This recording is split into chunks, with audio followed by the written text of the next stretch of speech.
வேண்டி சொன்னேன். இப்போ மதிய வணக்கம் சொல்லி ஆரம்பிச்சேன். ரொம்ப ஒரு ஐயா இல்லையே என்கிற ஒரு வருத்தத்தை தவிர ஒரு மகிழ்ச்சியான விழாவாக இருக்கு. இந்த மகிழ்ச்சியான விழா அப்படின்னு நான் சொல்வதற்கு காரணம், அம்மா விஜயலட்சுமி அவர்கள் தன்னுடைய கணவரை பற்றிய நினைவை பகிர்ந்து கொள்கிற போது இறுதியாக அவர் கண்கள் கலைஞர் இயல்பு தான். ஆனால் இந்த புத்தகத்தை வைத்துக்கொண்டு இந்த விழா ஒரு கனவா என்று இருந்தது. நான் அவங்க சின்ன நாவை போட்டு, அதாவது 2 சொல்லி நாவை போட்டு கனவானாங்க. நான் 3 சொல்லி என் காதல கொடுத்து கனவா அவருக்கு தன்னுடைய கணவனுக்கு கண்டிருக்கக்கூடிய இந்த 100 கனவை இப்ப இங்கே அரங்கேறி இருக்கிறது. அதுக்கு நாம் எல்லார் சார்பிலும் அவருக்கு பிரித்த பலத்த கைத்தொழில் அவருக்கு கிடைக்கக்கூடிய எல்லா பேருமே உங்களுக்கு தான். அதனால இந்த நூலை இது நூலாக்க வேண்டும் என்று விரும்பியதே ஒரு 37 வருஷத்துக்கு பிறகு அப்படிங்கிறது. இதெல்லாம் கொஞ்சம் முன்னாடியே கிடைச்சிருந்தா நல்லா, இன்னும் கொஞ்சம் நல்லா தமிழ் படிச்சு இன்னும் கொஞ்சம் நல்ல சினிமா பாட்டெல்லாம் இருந்து முயற்சி பண்ணியிருக்கணும்னு எனக்கு தோணுச்சு. இந்த புத்தகத்தை படிச்சு முடிக்கிறாங்க போது. அது மட்டுமல்ல, இந்த மேடை ரொம்ப ஒரு முக்கியமான ஒரு மேடை.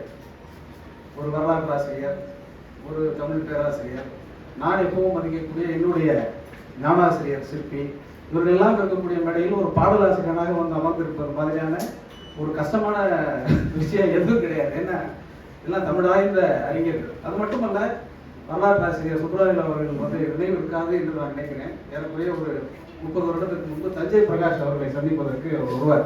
நான் அப்போ ஒரு சின்னோண்டு ஒரு ட்ரௌசரை மாட்டிட்டு அந்த தஞ்சை பிரகாஷ் உட்கார்ந்து இவங்க 2 பேரும் பேசிட்டு இருக்கிறதா வாய் பார்த்துருக்கிறேன். அதற்கு பிறகு தமிழர் கண்ணோட்டம் இருக்கிற இதழிலே ஐயா அவர்கள் சில கட்டுரை எழுதினார். அப்போது தோழர் மணியரசன் அவர்கள் அருகிலே இருந்து இவரை பார்த்திருக்கிறார். அப்போதெல்லாம் அவர் பேசியது என்ன பேசுகிறார்கள் என்று புரியவே இல்லை. ஆனால் 30 வருடத்திற்கு பிறகு இன்றைய தமிழக அரசியல், தொல்லியல், கல்வெட்டியல் சூழலில் மொத்த இந்தியாவையும் அல்லது மொத்த உலகத்தையும் பேச வைக்கக்கூடியவராக அவர் இருந்தார் என்பதைத்தான் அன்றைக்கு அவர் பேசிக் கொண்டிருந்தார் அப்படிங்கிறத நினைத்து பார்க்கிற போது ரொம்ப ஆச்சரியமாக இருக்கு. அவர் உழைப்பு என்பது சாதாரண உழைப்பு அல்ல.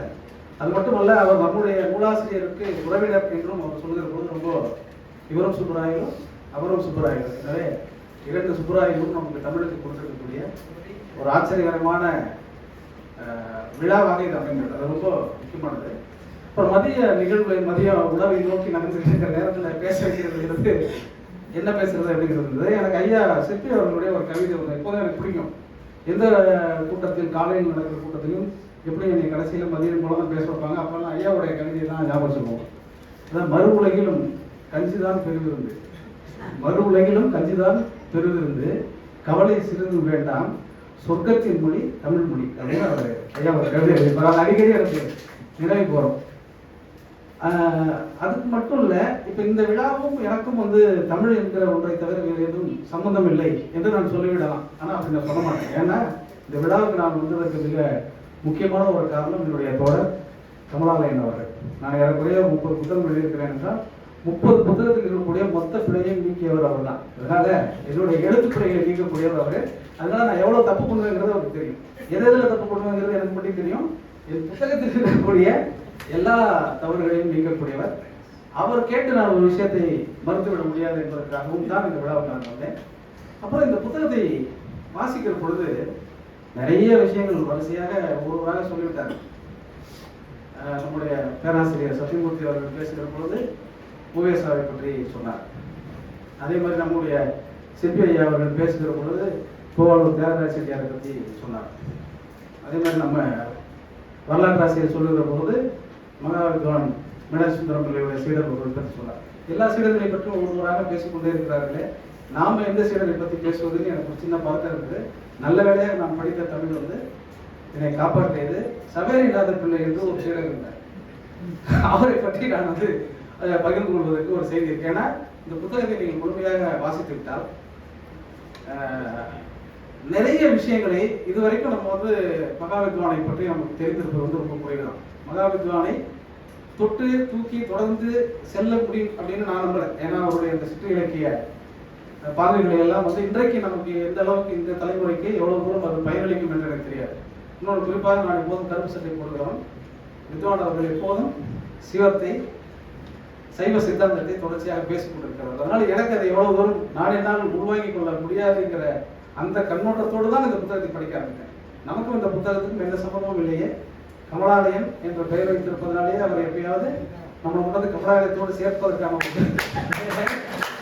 வேலையோ ஒரு பக்தி இலக்கியத்தை நோக்கி செய்கிறாரு அப்படிங்கிறதோடு தான் படித்தேன். ஆனால் படித்ததற்கு பிறகு இந்த ஆய்வு நூல் வந்து ரொம்ப ஆச்சரியகரமான விஷயங்களை எனக்கு கொடுத்தது. இது வெறும் ஆய்வு நூல் மாதிரி இல்லை, மொத்தமாக புத்தகமாக படிக்கிற போது ஒரு புத்தகத்திற்காக எழுதப்பட்ட ஒரு நூல் மாதிரி தான் இருந்தது. எழுத்து முறை, எழுத்து நடை, பின்னாடி வந்து அந்த பின்னணிப்பு என்கிற பிப்ளோகிராஃபி சொல்லுவார்களே, அந்த நூல் பட்டியல் மட்டும் இல்லைன்னா இது ஒரு தனித்து எழுதப்பட்ட வித்வானை பற்றி எழுதப்படக்கூடிய ஒரு புத்தகமாக தான் தெரியும். அது பின்னாடி இருக்கிற அந்த பின்னணிப்பு மட்டும் தான் இது ஒரு ஆய்வு நூலோ அப்படிங்கிற ஒரு தோற்றத்தை ஏற்படுத்துது. அதே மாதிரி நண்பர் பூபாலன் அவர்கள் பேசுகிற போது அவர் கஞ்சாவை கொடுத்து கூட தமிழை கற்றுக்கொண்டாருன்னு ஒரு பத்தி படித்தாரு. அந்த பத்தியில கீழே ஒன்று இருக்கு, இந்த காலத்து இளைஞர்கள் எவ்வளவு கவனமா இருக்காங்கன்னு பார்த்தேன். கஞ்சாவோட அவர் நிப்பாட்டிக்கிறார். அதுக்கு கீழே காது கம்பளை விட்டு கூட அவர் வந்து சுப்பிரமணிய தேசிகர்கிட்ட தமிழ் கற்றான்னு ஒரு வரி இருக்கு. அந்த வரியை அவர் சொல்லவே இல்லை. ஏன்னா கஞ்சாவோடு இன்றைய இளைஞர்கள் நிறைய சம்பந்தப்பட்டிருக்கிறாருங்கிறதுனால அவர் அதோட நிப்பாட்டிட்டாரோ என்னன்னு எனக்கு தெரியல.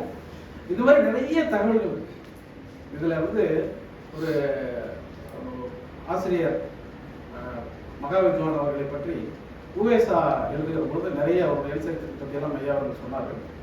எண்சரித்திரம் என்பதுதான் தமிழ் இலக்கிய வரலாற்றில் வந்து ரொம்ப முக்கியமான ஒரு தன் வரலாற்றுக்கு மட்டும் நான் சொல்றேன்.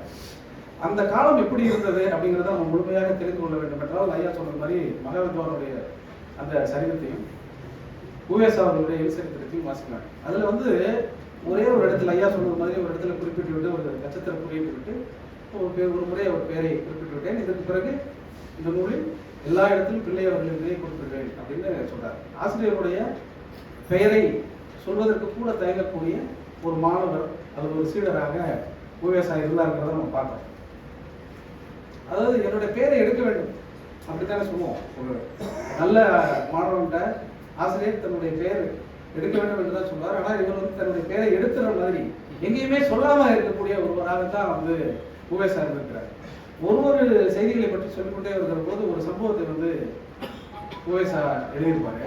தன்வரலாற்று கட்டுரைகள் எழுதியிருக்கிறது ரொம்ப அது எப்போதுமே இந்த சந்த பாடல்கள் எழுதும் போது, சினிமா பாட்டு எழுதுகிற போது சந்தங்களை எப்படி பிரிக்கணுங்கிறத நான் புரிஞ்சுக்கணும். அதுதான் அந்த சவேரநாத பிள்ளை வித்வான் அவர்கள் பேசிய ஒரு நாள் இரவு எங்கேயோ வெளியில போயிருக்கிறாரு. உவேசாட்ட வந்து கேட்கிறாரு வித்வானு, எங்கப்பா சவேரநாதன் கேட்கிறாரு. சவேரநாதன் அப்படின்னு தான் சொல்லியிருக்கிறார். அப்போ அப்படிதான் கூப்பிட்டு சவேரநாதன் ஏதோ நைட்டு போயிட்டாரு, நான் வரவே இல்லை அப்படின்னு சொல்லியிருக்கிறாரு. அப்புறம் விடிய காலையில நள்ளிரவு வரைக்கும் வித்வானை முடிச்சிருந்துட்டு திரும்பி படுக்க போயிட்டாரு. அதுக்கப்புறம் விடிய காலையில வந்து கேட்கிறாரு, எங்கப்பா சவேரநாதன் வந்துட்டு ஆனா அப்படின்னு கேட்கிறாரு. வந்துட்டாரு. நைட் 2 மணிக்கு வந்தாரு, 2-3 மணிக்கு போல வந்தாரு. 3 மணி வரைக்கும் என்ன வேலையானா தெரியல அப்படின்னு சொல்லிட்டு விட்டுறாங்க. அதுக்கு பிறகு அந்த சவேரநாதன் ஒரு சம்பவத்தை சொல்வார். அந்த சம்பவம் இந்த நூலில் குறிக்கப்பட்ட இல்லை என்றாலும் கூட சவேரநாதன் பத்தின தகவல்கள் இதில் நிறைய. அந்த குறிப்பு என்னன்னா, சவேரநாதன் நைட்டு கிளம்பி ஒரு இடத்துக்கு போயிட்டு திரும்பி வரும்பொழுது பாரத கதையை நாடகமாக போட்டுட்டு இருக்காங்க. நள்ளிரவு ஒரே ஒரு விளக்கு வச்சுக்கிட்டு அந்த நாடகம் நடந்துட்டு இருக்கு. நிறைய கூட்டம். இவர் தெருவை கிராஸ் பண்ணி தான் திருவாரூர் ஆதீனத்துக்கு வரணும். இந்த ஆதீனத்துக்கு வர வழியில ஏகப்பட்ட மக்களான திரளா கூட்டி உட்கார்ந்துருக்காங்க. என்னன்னு பார்த்தா யாரும் சத்தம் போடாமல் உட்காந்துருக்காங்க. ஒரே ஒரு சின்ன விளக்கு வெளிச்சத்துல அந்த பாரத கதை நாடகம் நடந்துட்டு. அப்ப திடீர்னு ஒருத்தர் கையை பிடிச்சி உட்கார வச்சிருக்காரு. சவேரநாதன் வந்து அவர் வந்து ஒரு அடிப்படையில் அவர் வந்து ஒரு கிறிஸ்தவர். இந்த சவேரநாதன் வந்து பாரத கதையை பார்க்கணுமா அதை பார்க்க வேணாமா புரியல, இருந்தாலும் உட்கார்ந்துருவாங்கன்னு சொல்லி உட்கார்ந்துருக்காரு. நாடகம் போயிட்டு இருக்கு. இந்த தெருக்கூத்து போயிட்டு இருக்கும் பொழுது அதில் ஒருத்தர் பாடுறாரு, பீமசேன மகாராசா மகாராசா மகாராசா அப்படின்னு சொல்றாரு. பின்னாடி இருக்கிறவர் பீமசேன மகாராசா மகாராசா மகாராசா அப்படின்னு மரத்தேப்பி டிங்கி நானே டிங்கி நானே டிங்கி நானே சொல்லு. மரத்தேப்பி டிங்கி நானே டிங்கி நானேன்னா ஒன்றும் புரியல அவருக்கு. ஏதோ வந்து பீமசேன மகாராசா அப்படிங்கிறது புரியுது. டிங்கி நானே என்னன்னு புரியல அவருக்கு. நைட் 2 மணிக்கு நள்ளிரவுல நீங்க யோசிச்சு பாருங்க. நான் அந்த காதல் பிசாசு பாட்டு எழுதுறதை பத்தி காணொலியில சொல்லியிருப்பேன். அது மாதிரி சம்மந்தம் இல்லாத ஓசையா இருக்கு. மரத்தை பிடிங்கினானேங்கிறத மரத்தை டிங்கினானே டிங்கினானேன்னா ஒன்றும் புரியல. இவர் மறுநாள் வந்து திருப்பி வித்வான்ட்ட நைட்டு மாதிரி நடந்து போச்சுன்னு அதுல பயந்துட்டாரு. சவேரநாதுக்கு பாரத கதையில டிங்கினானே வந்துச்சுன்னா எப்படி இருக்கு யோசிச்சு பாருங்க. இன்னைக்கு உள்ள தலைமுறைக்கு யோசிச்சு பார்த்தாங்க. ஆனால் இது இவ்வளவு சுவைப்பட உவேசா எழுதும்போது அது எப்படி சந்தங்களை பிரித்து படிக்க வேண்டும் அப்படிங்கிறத வித்வான் அவர்கள் சொல்லிக் கொடுத்தாருன்னு உவேசா சொல்லி அந்த கட்டுரை முடிப்பார். இது படிக்கிற பொழுது நான் இயல்பாக சினிமா பாடல்கள் எழுதுகிற பொழுதெல்லாம் ஒரு இசையமைப்பாளர் வந்து ஒரு சந்தம் கொடுக்குறாருன்னா அந்த சந்தத்தை எப்படி ஒதுக்கி எழுத வேண்டும் அப்படிங்கிறது ரொம்ப முக்கியமானது. ஒரு சந்தத்தை தனனா கொடுப்பாங்க. நான் எப்போதும் வந்து பாட்டு எழுதும் பொழுது இடையில் கூட ஒரு முறை இசைஞானி அவர்கள் பேசிட்டு உங்களுக்கு எந்த பாட்டு ரொம்ப பிடிக்கும் அப்படின்னு கேட்டார். நான் வேணுக்குனே சொன்னேன், மலர்களில் நாதஸ்வரம்னு ஐயா சிற்பி எழுதுன பாட்டு ரொம்ப பிடிக்கும். அவர் ஒரு பாட்டு தானே எழுதாரு, ஒரு பாட்டாலும் அவர் தான் பாட்டு எழுந்தாரு அப்படின்னு சொல்லி ஒரு முறை படைச்சாரு. அந்த முறைக்கு என்ன அர்த்தம்னு ஐயாவுக்கும் தெரியும், இளையராஜாவுக்கும் தெரியும். எதற்கு சொல்றேன்னாக்க நல்ல தமிழில் எழுதுகிற பொழுது இந்த மாதிரி தொடர்ச்சியாக எழுத முடியாமல் போயிடும். நான் 2000 பாட்டு எழுதிக்கிறேன்னாக்க நல்ல பாட்டு எழுதலன்னு அர்த்தம். ஐயா ஒரு பாட்டு எழுதிக்கிறாரு அப்படின்னா அவர் ஒரே ஒரு நல்ல பாடலை எழுதியிருக்கிறார். ரொம்ப கற்பனை வளமிக்க அந்த பாட்டை இப்போ நினைச்சா கூட எனக்கு ரொம்ப சந்தோஷமாக இருக்கும். நான் அதை பற்றி தனியாகவே ஒரு கட்டுரை எழுதியிருக்கேன். எதுக்கு சொல்றேன்னா, சந்தங்களை இப்படி பிரித்து எழுதுகிற பொழுது இந்த சிற்றிலக்கிய வகைப்பாடுகளில் இருக்கிறது சினிமா பாட்டுகள் அது நிறைய பயன்படும். என்னுடைய பாட்டல் ரொம்ப நுட்பமாக நீங்கள் கேட்க முடியாது, அவ்வளோ சிறப்பாக நான் எழுதுனா கூட இந்த இலக்கிய உத்திகளை வந்து எடுத்து கையாளுவது வந்து எனக்கு ரொம்ப பிடிக்கும். அது மாதிரி வந்து இந்த அந்தாதி, கலம்பகம், தூது இலக்கியம் இதில் இருக்கக்கூடிய நிறைய விஷயங்களை நான் எடுத்து ஆண்டிருக்கேன். அந்த ஒவ்வொரு கூட்டங்களிலும் போய் பேசுகிற பொழுது என்ன இதெல்லாம் நீங்கள் சொல்கிற மாதிரியே என்னோட ரகசியங்களை நானே சொல்லிடுற மாதிரி ஆயிடும். ஒருவேளை நல்ல விஷயமா இந்த பேமெண்ட்லாம் வாங்கிட்டதுனால பிரச்சனை இல்லாமல் போயிருக்கு. யாரோ எழுதுன மட்டும் நீங்கள் பேமெண்ட் வாங்கிட்டு போனேன்னு தெரியுது. அப்படி அந்தாதி எழுதணும் அப்படின்னு சொல்லி இந்த அந்தாதி இலக்கியங்களை பற்றியெல்லாம் படிக்கிற பொழுது அந்தம் ஆதி, அந்தம் என்றால் முடிவு, ஆதி என்றால் தொடக்கம். ஆதி அந்தம் தான் நம்ம கேட்டிருக்கோம். ஆனா அந்தாதினோட எனக்கு வந்து முடிகிறதுலேருந்து தொடங்கணும் அப்படிங்கிறது வந்து வாழ்க்கை அப்படித்தானே, முடிகிறதுலேருந்து தொடங்கும், முடிகிறதுலேருந்து தொடங்கும். எப்படின்னா இந்த புத்தகம் ஐயா முடிந்திருக்கிறார், ஆனாலும் இந்த புத்தகத்தின் மூலம் மீண்டும் தொடங்கி இருக்கிறார் தான் ரொம்ப முக்கியமானது. இந்த அந்தாதியை பற்றி ஒரு நாள் நான் கருப்பழனியப்பன் இசையமைப்பாளர் வித்யாசாகர் எல்லாரும் பேசிட்டு இருக்கும்போது தமிழ் சினிமாவில் வந்து ஒரு 4-5 அந்தாதி பாட்டு தான் வந்திருக்கு. அதுவும் இந்த அவர்கள் திரைப்படத்தில் வந்து கண்ணதாசன் ஒரு பாட்டு இருக்கிறார், வசந்த கால நதிகளிலே வைரமணி நீரலைகள் அப்படின்னு ஒரு பாட்டை சொல்லி அதில் இன்னொரு பாட்டு இருக்கு. இந்த 2 பாட்டை மட்டும் வித்யாசாகர் சொல்லிட்டு இது ரொம்ப நல்லா இருக்கு, இந்த மாதிரி ஒரு முயற்சி நம்மளும் பண்ணி பார்க்கலாமே அப்படின்னு ஒரு சொன்னார். நான் சொன்னேன், கண்ணதாசன் தான் பண்ணிட்டாரு, திருப்பி நம்ம இது பண்ணணும்னு கேட்டேன். கண்ணதாசன் பண்ணதுனால தான் நீ பண்ணணும்னு நான் விரும்புகிறேன் அப்படின்னு சொல்லிட்டு அப்படின்னு சொன்னார். நான் உடனே சந்தோஷமாக என்ன பண்ணேன், சரியா நான் இப்போ நான் எழுதிட்டு வந்துடுறேன் அப்படின்னு சொல்லி. அந்த வேலையெல்லாம் வேணா நாங்கள் டியூன் போடுவோம், நீ உட்காந்து எழுதணும். நான் எனக்கே கொஞ்சம் தமிழ் தெரிஞ்ச மாதிரி நடிச்சிட்டு இருக்க நேரத்தில் டகாரம் மாட்டிக்கிட்டேன், இப்படி சிக்கலாக இருப்போம்னு. இல்லை நம்ம டியூன் போட்டு எழுதுறது வேணா, ஏன் நான் எழுதி கொடுத்துறேன். ஏன்னா எழுதுனா ரொம்ப எழுதி அந்தாதியை பொறுத்த வரைக்கும் ஏன்னா முடிகிற வார்த்தையிலேருந்து அடுத்த வரையும் தொடங்கணும். அப்போ ஒரு பத்தி எழுதிட்டு அந்த முடிகிற வார்த்தையிலேருந்து அடுத்த வரை தொடங்கணுங்கிறதுல ஒரு சிக்கல் நம்ம எழுதுறதுக்கு. அதனால நான் வேற மாதிரி சொன்னேன், இல்லை கருத்தில் ரீதியாக சிந்தனை ரீதியாக அந்த சுச்சுவேஷனுக்கு தகுந்த மாதிரினா எல்லாத்தையும் நம்ம பார்த்துக்கலாம், இல்லையே உட்காந்து எழுதிட்டேன். சரி அப்படின்னா அன்னைக்கு உடனே வரல. நான் உடனே 2 நாள் டைம் கேட்டேன். 2 நாள் டைம் கேட்டு திருப்பி வந்து அந்தாதி இலக்கியங்கள், சிற்றிலக்கியத்தில் இருக்கக்கூடிய நிறைய பாடல்கள்லாம் படிச்சுட்டு நிறைய சந்தம்லாம் உட்கால பூர்வத்தை எல்லாம் படிச்சுட்டு போனேன். ஏன்னா எப்படி வார்த்தைகளை இந்த டிங்கினானே ஆயிடக்கூடாதுல்ல, அதனால எப்படி சந்தத்தை ஒடிச்சாலும் அதுக்குள்ள ஒரு காதல் பாட்டு வந்துடணும், காதல் வெளிப்படணும் அப்படிங்கிற மாதிரி எல்லாம் யோசிச்சுட்டு போனேன். நல்ல விஷயமாக இங்கே பொள்ளாச்சியில் தான் அந்த படத்தினுடைய படப்பிடிப்பு நடந்தது. பிரிவும் சந்திப்போம் அப்படின்னு அந்த திரைப்படம். இப்போ கூட நீங்கள் போனீங்கன்னா காணொலியில் அந்த பாடல் பார்க்கலாம். நெஞ்சத்திலே நெஞ்சத்திலே அப்படின்னு சொல்லி ஒரு பாட்டு, அது அந்த எழுதப்பட்ட பாட்டு தான். அந்த பாட்டு நான் இன்னைக்கு காலையில எடுத்து காப்பி பண்ணிட்டு வந்தேன். ஏன்னா அது எப்படி நான் எழுதுனேங்கிறத இந்த அந்தாதி இலக்கியத்தை முன்வைத்து நான் சொல்லணும் அப்படிங்கிறது. எப்படி, அதாவது எல்லாருக்கும் தெரிந்த வார்த்தைகள் தான், ஆனால் அது ஒரு சினிமா பாட்டு எழுதுகிற பொழுது இவ்வளவு பிரச்சனை இருக்குன்னா சைவ சித்தாந்தத்தை இதுக்குள்ள எழுதணும்னா எவ்வளவு கஷ்டம் இருக்குங்கிறத நீங்க புரிஞ்சுக்கணுங்கிறதுக்காக. சினிமா பாட்டுக்கே இவ்வளவு கஷ்டப்பட்டு இவ்வளவு திணறி நான் எழுதின பாட்டே திருப்பி காப்பி பண்ணி எழுதிட்டு வரேன்னா, ஒரு மாட்டு வண்டியில் போய் கொண்டிருக்கிற போது ஒரு ஊரில் இருந்து அடுத்து ஒரு போவதற்குள் ஒரு தல புராணத்தை, ஒரு அந்தாதியை அவர் வந்து எழுதி சொல்லிட்டே போவார் அப்படின்னு இதோட பற்றி நம்ம கேள்விப்போம். இது எவ்வளவு ஆச்சரியமாக இருக்குங்கிறது வியப்பா இருக்கு. அதாவது என்னன்னா, இங்கேருந்து ஒரு சின்ன பயணத்தில் வந்து இந்த ஊரில் ஒரு கோயில் இருக்கிறது அப்படின்னா இந்த கோயிலுக்கு ஒரு தலப்புராணம் சொல்லுவாங்க. தலப்புராணத்தை வந்து செய்யுளாக எழுதக்கூடிய ஒரு ஆற்றல் வந்து மகாவிஷ்ணோட அவங்க இடத்துல இருந்தது. இது எல்லாமே இந்த நூலில் நம்மளுடைய நூலாசிரியர் அவர்கள் வந்து சொல்லிக் கொண்டே போறார். இடையில இது இந்த வெறும் ஆய்வு நூலை தாண்டி எப்படி அவர் கஞ்சா வைத்ததுலேருந்து காதலுக்கு கடுக்கல் வைத்ததுலேருந்து எல்லாத்தையும் சொல்லிட்டே வரும் பொழுது இந்த அந்தாதிக்கு சம்மந்தம் இல்லாத தகவல்கள் நிறைய இருக்கு. ஆனால் ஒரு முழுமையாக வித்வான் அவர்களை பற்றி தெரிந்து கொள்வதற்கு இந்த ஆய்வு நூல் வந்து நான் இப்பவும் கூட சொல்வது இன்னும் கொஞ்சம் ஒரு 10 வருடமோ 15 வருடமோ முன்னாடி வந்திருந்தா இன்னும் கூடுதலாக இது கவனம் பெற்றிருக்கும் அப்படிங்கிறத நான் நினைக்கிறேன். அதே சமயத்தில் இப்போது வந்ததும் வந்து ரொம்ப சிறப்பு தான். ஏன்னா இப்போது கமலாலயன் அவர்கள் சொல்கிற போது ஒன்று சொன்னார் இல்லையா, இந்த காலத்தினுடைய தேவை என்று எடுக்கிற போது இது இதில் ஒரு முக்கியமான ஒரு குறிப்பு இருக்கு. இந்த புத்தகத்தை படிச்சுட்டே வரும் பொழுது உவேசாவினுடைய சரித்திரத்திலும் சரி அல்லது ஏனைய புத்தகத்திலும் சரி அல்லது பூவாளூர் தியாகராஜ செட்டியாரை பற்றி வாசிக்கிற போதும் சரி ஏனைய ஆசிரியர்களை பற்றியெல்லாம் படிக்கிற பொழுது உவேசாவை வந்து சாமிநாதன் என்கிற பெயர் வந்து மகாவித்வான் அவர்கள் இட்ட பெயர். அவருடைய பேர் வெங்கடராமன். வெங்கடராமன் என்றால் அது வைணவ பெயர். வைணவ பெயரை திரும்ப திரும்ப அழைத்து விடக்கூடாது என்பதற்காக அவர் சாமிநாதன் என்று பெயர் வைத்தவராக இருக்கிறார். ஆனால் எல்லா மதத்துக்கும் எல்லா மத இலக்கியங்களின் நூல்களையும் கற்பிக்கிறவராக இருக்கிறார். நீங்க மதம் வந்து எவ்வளவு சிக்கலா இருப்பாங்க. மகாவித்வான் அதுக்காக உண்மையெல்லாம் சொல்லாமல் இருக்க முடியாது. மகாவித்வானே வைணவ பெயரை சொல்லிவிடக்கூடாது என்பதற்காக சாமிநாதன் என்று பெயர் வைத்தார் என்கிற ஒரு குறிப்பு இருக்கு. இப்படி இருந்த ஒரு சமூகத்துல எல்லா மாணவர்களுக்கும் உணவு கொடுத்து அவர்களை படிக்க வைத்து தான் பட்ட கஷ்டத்தை மற்றவர்கள் படித்து விடக்கூடாது என்பதற்காக அவர் உழைத்த உழைப்பு இருக்கே, அந்த உழைப்பை நினைக்கிற போதுதான் எனக்கு வந்து ஆரியப்படை கடந்த நெடுஞ்செழியனுடைய அந்த பாட்டு ஞாபகம் வந்துச்சு. நான் இந்த புத்தகத்தை படித்து முடித்தது உடனே எனக்கு ரொம்ப தோணுது வந்து உப்புளி உதவியும் உடம்புடன் கொடுத்தும் பிற்றை நிலை மணியாது கற்கை கன்று பிறப்பு ஓரன்ன உடல் வைத்துள்ளும் சிறப்பின் பாலால் தாயும் மனமும் தெரியும் ஒரு குடி பிறந்த பல்லோருள்ளும் மூத்தோர் வருகை என எண்ணாது அவரும் அறிவுடையும் 6 அரசு செல்லும் வேற்றுமை தெரிந்த நாற்பாளரும் கீழ்ப்பால் ஒருவன் கல்வி கட்டி மேற்பால் ஒருவரும் அவன் கண் படுமே அப்படிங்கிற அந்த பாட்டு இல்லையா, அதுக்கு 100% ஒரு உதாரணமாக வாழ்ந்தவர் மகாவித்வான். அதுதான் ரொம்ப முக்கியமானது. அதாவது உப்புளி கொடுத்து ஒரு பொருள் கொடுத்து பிற்றை நிலை முடியாது கற்கை நின்றாங்கன்னா அன்னக்காவடி தூக்கிட்டு போய் அண்ணாக்காடியை தூக்கிடியாவது தமிழ் படிச்சிடணும்னு நினைக்கிறது வருது. கஞ்சா வாங்கி கொடுத்தாவது கற்றுக்கணுங்கிறது ஒன்று, காது கெடுக்கணும் வித்தாவது கற்றுக்கணும். அப்படின்னா இந்த கல்வி சூழல் எப்படி இருந்திருக்கும்னு நீங்கள் பார்த்துக்கணும்.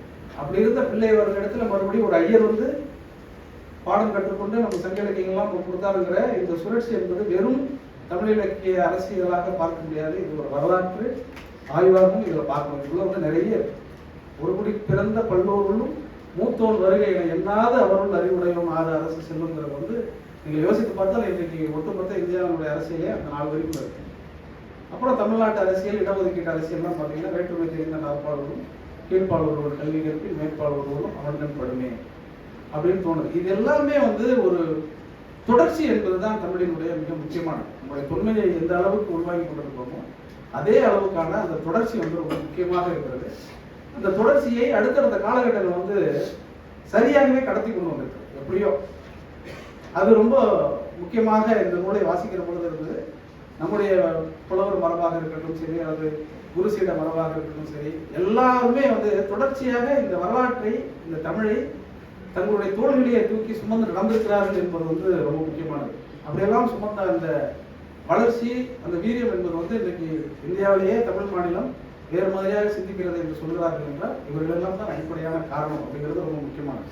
சபரிநாத பிள்ளைக்கு வந்து சாப்பாடு போட்டு படிக்க வச்சாருங்கிறத தாண்டி அவர் வந்து தமிழ் படுத்தி இருக்கிறார். அவருக்கு தேம்பாவளி கற்றுக் கொடுத்திருக்கிறார். அதே மாதிரி ஐயா அவர்கள் சொல்கிற போது சொன்னார், நாகையில் இருக்கக்கூடிய குலாம் நபி காதர் அவர் வந்து அவருடைய முழுக்க சீராபுராணத்தினுடைய சொற்பொழிவுகள் எல்லாம் அவர் சொல்லியிருக்கிறார். சீராபுராணத்தை பற்றி அவர் விளக்கம் எடுத்திருந்தாலும் குலாம் நபி காதர் அவர் எழுதியிருக்கிற ஒரு முக்கியமான ஒரு நூல் இருக்கு, கன்சூல் கராமத்து என்கிற ஒரு நாவல். நாகூர் ஆண்டவரை பற்றி அவர் நூல் இருக்கு.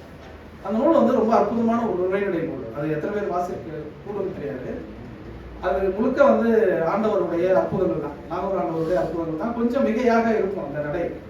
ஆனால் அந்த புத்தகத்தை படித்துவிட்டு நான் ரொம்ப மிரண்டு போய் கிட்டத்தட்ட ஒரு 300 அற்புத கதைகள் அதில் இருக்கு. அந்த 300 கதைகளை பற்றி நான் ஒரு சின்ன ஒரு கட்டுரை ஒன்று எழுதினேன். அந்த குலாம் நபி காதர் வந்து இவருடைய மாணவர் அப்படிங்கிறத தாண்டி முழுக்க அந்த இஸ்லாமிய இலக்கிய கலை வடிவம் என்று ஒரு தனியாக மலை அவர் கூட ஒரு புத்தகம் இருக்கிறாரு.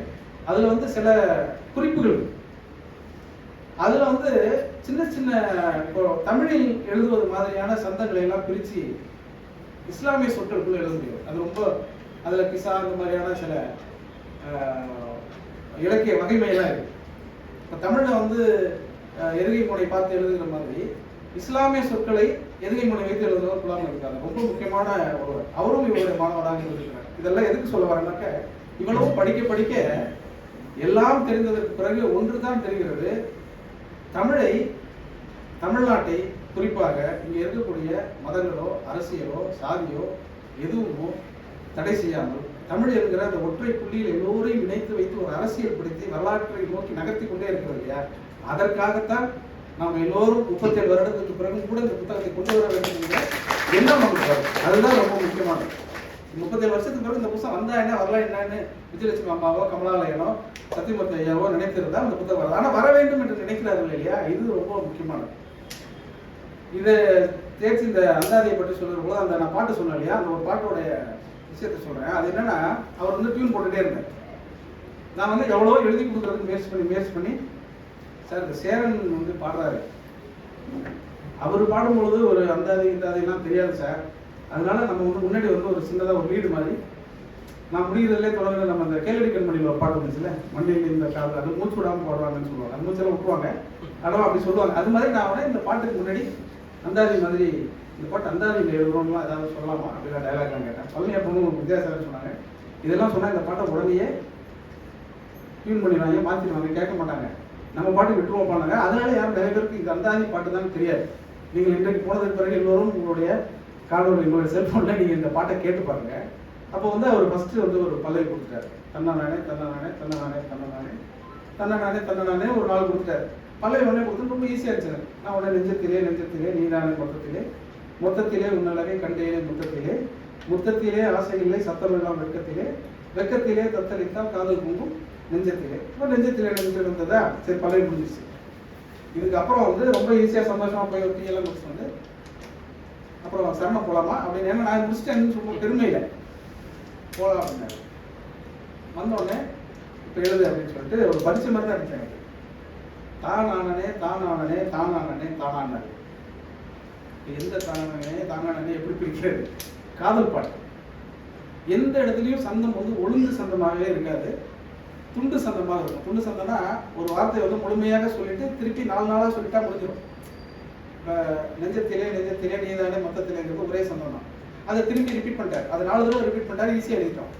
அடுத்தது என்ன பண்ணாரு, தானண்ணனே தனலான்னாரு. நான் உடனே சொன்னேன், நீ பேசியும் நான் பேசியும் தீராதம்மா பொழுதுகள் அப்படின்னு சொல்லிட்டேன். அடுத்த சொன்னாரு, தனனனே தனனானாரு. இங்கே பொழுதுகள் முடிச்சிட்டோமா? நான் உடனே என்ன யோசிச்சு, பொழுதுகள் தீரலாம் மாறாதம்மா இனிமைகள். அப்புறம் இனிமைகள் உழைத்தன ஆதாம் ஏவாள் தனிமையில் இருவரும் பேசும் மௌனம் இளவெயில். வெயில் சாரல் அடிக்கும், மழை கூடி அணைக்கும் ஆசை 1000 அழைக்கும் ஆசை பாசுரம், சுரம் 7லும் சுவை 6லும் கூடும் இன்பம் நெஞ்சத்தில். இப்படி முடிச்சோடனே ஒரு 1/2 மணி நேரம் 1 மணி நேரம் ஆச்சு. நல்லா வேர்த்துச்சு. நான் அப்படி பார்த்தேன், அடுத்த சரணம் எழுதுவியா அப்படின்னா அதே சத்தம் தான் அடுத்த சரணம் எழுதுவோம்னு சொன்னேன். அதே சந்தம். இப்போ அதே ஏற்கனவே பயன்படுத்தின எந்த சொற்களும் இதில் பயன்படுத்த முடியாது. அப்போ வந்து நான் சொன்னேன், வா என்பதும் போ என்பதும் காதல் மொழியில் ஒரு பொருள் தருவதால் நீயும் நானும் மறைப்பொருள்.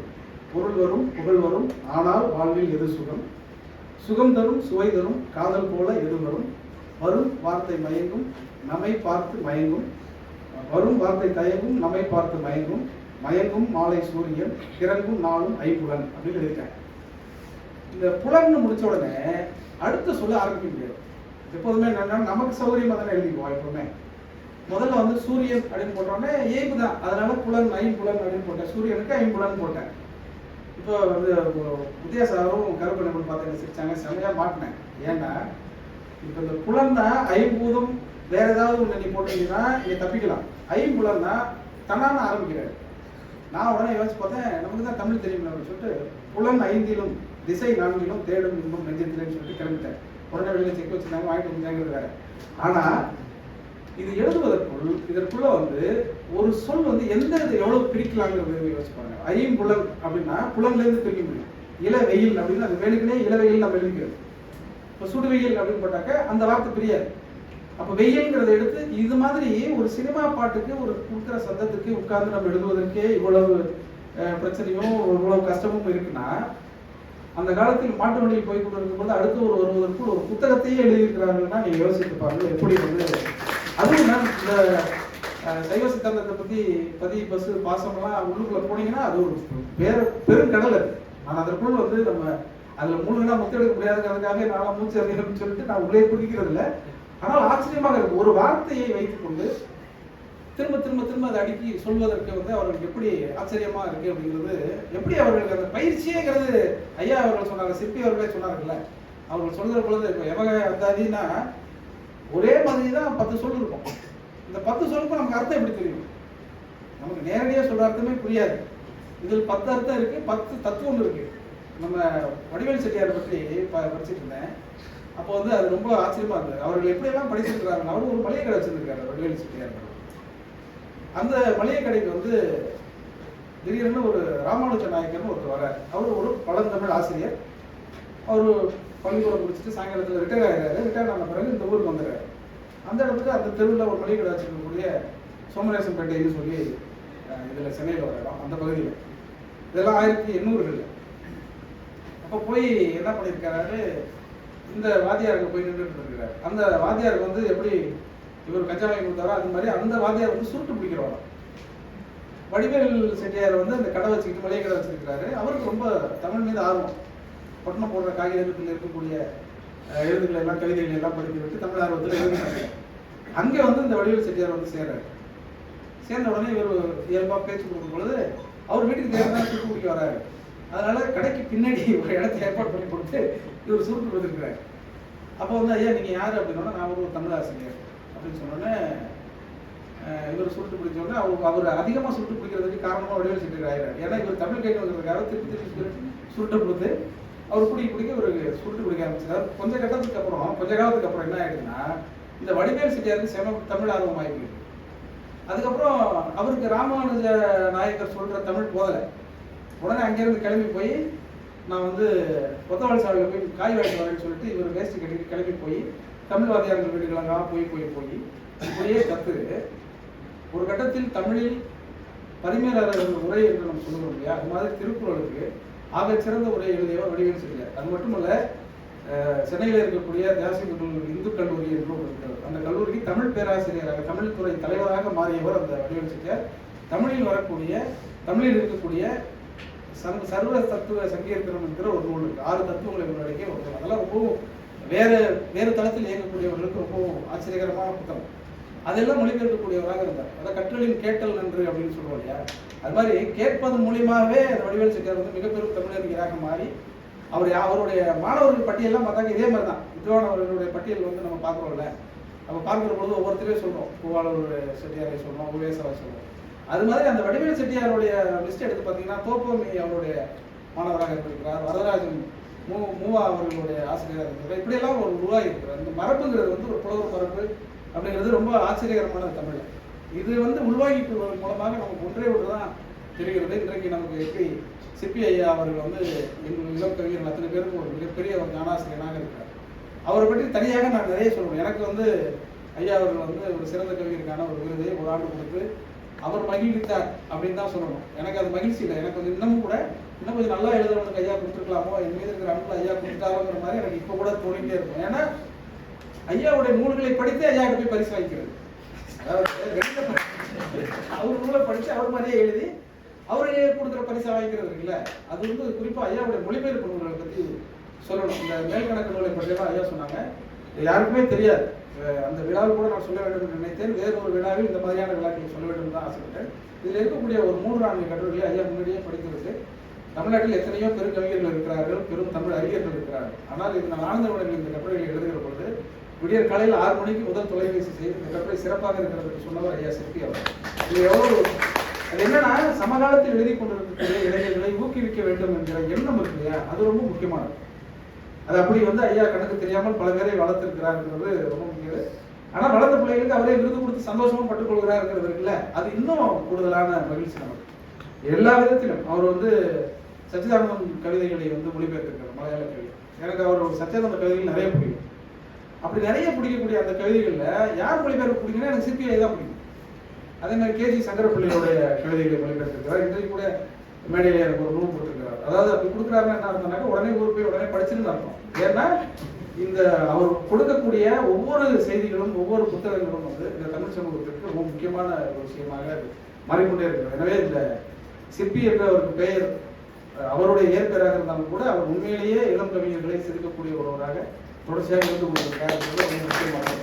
இந்த அரங்கமே எனக்கு ரொம்ப மகிழ்ச்சி தரக்கூடிய அரங்கமாக இருந்தது. இந்த விழாவுக்கு நான் வர வேண்டும் என்று சொன்ன உடனேயே தம்பி பிரகாஷ் வந்து பொள்ளாச்சியிலேருந்து என்னை அழைத்து கொண்டு வந்தார். கடைசி நேரத்தில் வந்து ரயில் பயண டிக்கெட்லாம் கிடைக்காத போது அதெல்லாம் நீங்கள் வந்துருங்க கோவைக்கு வந்துருங்க நான் கூட்டு வந்தேன் சொல்லி அழைத்து வந்தார். அப்படி தனியாக ஒவ்வொருவரும் இந்த மீது இந்த விழாவின் மீது கொண்டிருக்கக்கூடிய அன்புங்கிறது ரொம்ப முக்கியமானது. சங்க இலக்கியத்தில் ஒரு பாட்டு ஒரு குறுந்தொகையில் காண யானை கைவிடும் பசுங்களைன்னு ஒரு வார்த்தை வரும். அந்த மீனேறி துண்டிலார் அப்படிங்கிற ஒருத்தருடைய ஒரு கவிதை. நான் அந்த விழாவுக்கு வருகிற பொழுது நான் முழுக்க அதை பற்றியே நினைத்துக் கொண்டு வந்தேன். ஏன்னா ஒரு 4-5 நாட்களுக்கு முன்பாக ஒரு சினிமாவுக்கு ஒரு பாட்டு எழுதினேன். அந்த பாட்டு ரொம்ப முக்கியமான ஒரு திரைப்படம், அதை பற்றிலாம் சொல்ல முடியாது. இருந்தாலும் அதை எழுதுகிற பொழுது ஒரு விஷயம் என்னன்னா, நீங்கள் அந்த மீனேறி துண்டிலாருடைய அந்த கவிதை வந்து என்ன சொல்லுனாக்க, ஒரு காட்டில் ஒரு மூங்கிலை நுனி மூங்கிலை பிடித்து துதிக்கையால் ஒரு யானை சாப்பிட்டுட்டே இருக்கு.